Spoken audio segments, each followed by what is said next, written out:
प्रिय मित्र, उद्देश्य कोई मंजिल नहीं है, यह एक यात्रा है। भगवत गीता में मैंने अर्जुन से कहा था, हर व्यक्ति का अपना धर्म है। अपने धर्म का पालन करना, भले ही वह अपूर्ण हो, दूसरों के धर्म को निभाने से बेहतर है। इसका अर्थ यह है कि आपको अपने हृदय की सुननी चाहिए, क्योंकि आपके भीतर ही आपके जीवन का नक्शा छिपा है। सोचिए गंगा नदी को, उसे पता है कि उसे महासागर तक पहुंचना है, लेकिन वह कभी जल्दबाजी नहीं करती। रास्ते में जीवन को पोषित करती है, घाटियों को आकार देती है और शांति फैलाती है। आपका उद्देश्य भी इसी तरह धीरे धीरे प्रकट होगा, जैसे ही आप अपने पथ पर चलते जाएंगे। मैं आपको अपने प्रिय मित्र अर्जुन की कहानी सुनाता हूँ। कुरुक्षेत्र के युद्ध में वह इतने गहरे संकट में था कि उसने अपने जीवन के उद्देश्य पर ही सवाल उठा दिया। उसने सोचा, क्या मैं अपने परिवार के खिलाफ युद्ध कर सकता हूँ?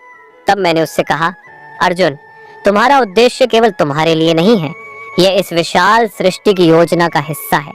सत्य और धर्म के लिए तुम्हारे कर्म संसार के भले के लिए हैं। आपका उद्देश्य भी केवल आपकी सफलता तक सीमित नहीं है, यह इस संसार में आपकी अद्वितीय भूमिका निभाने का तरीका है। सुदामा की कहानी याद है? मेरे बचपन के मित्र जो गरीबी में जीवन व्यतीत करते थे। जब वह मुझसे मिलने आए, उनके पास केवल चावल का एक छोटा सा थैला था, लेकिन उनकी सच्चाई और भक्ति ने मेरे हृदय को छू लिया। इसलिए अपने उद्देश्य को कभी अपनी उपलब्धियों से न मापें, इसे अपने प्रयासों की पवित्रता से मापें। जब आपके कार्य निस्वार्थता और सच्चाई से भरे हों, तो आप ब्रह्मांड की योजना के साथ संतुलित हो जाते हैं। आप सोच सकते हैं, यदि मैं असफल हुआ तो? अगर मैं अपने उद्देश्य को पूरा नहीं कर सका तो? मित्र, याद रखो, चंद्रमा के भी अपने अलग अलग चरण होते हैं, लेकिन वह चमकना नहीं छोड़ता। संदेह और भय बादलों की तरह होते हैं, वे आते हैं लेकिन आपके भीतर की रोशनी को बुझा नहीं सकते। मैंने अर्जुन से कहा था, परिणाम की चिंता छोड़ो और केवल कर्म पर ध्यान दो। जब आप पूर्णता के मोह से मुक्त होते हैं, तो आप अपने उद्देश्य के करीब पहुंचने के लिए स्वतंत्र होते हैं। हर कदम, चाहे वह गलत क्यों न हो, आपको आपके लक्ष्य के पास ले जाता है। मेरे प्रिय मित्रों, जीवन का उद्देश्य खोजना कोई दौड़ नहीं है, ये एक नृत्य है। हर पल का आनंद लें, क्योंकि जीवन स्वयं एक उपहार है। अपने मूल्यों पर चिंतन करें, अपने जुनून को पोषित करें और अपने धर्म के प्रति सच्चे रहें। याद रखें, आपका उद्देश्य स्थिर नहीं है, ये समय के साथ विकसित होता है।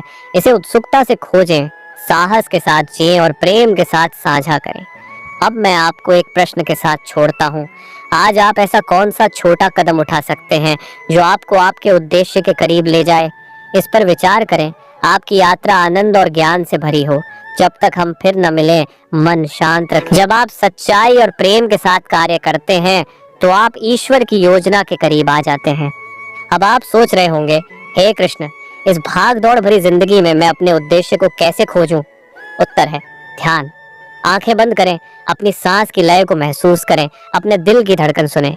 इस शांत अवस्था में आपकी अंतरात्मा सबसे ऊंची आवाज में बोलती है, जैसे मेरी बांसुरी, जिसमें मिठास तभी आती है जब वह खाली होती है। आपका मन भी तभी अपने उद्देश्य को समझ पाएगा जब वह शोर से मुक्त होगा। लेकिन उद्देश्य को जान लेना ही पर्याप्त नहीं है। सच्चे अर्थ में जीने के लिए आपके कर्म और आपके इरादे एक जैसे होने चाहिए। और आशीर्वादित रहें। जय श्री कृष्ण। ये वीडियो देखने के लिए धन्यवाद।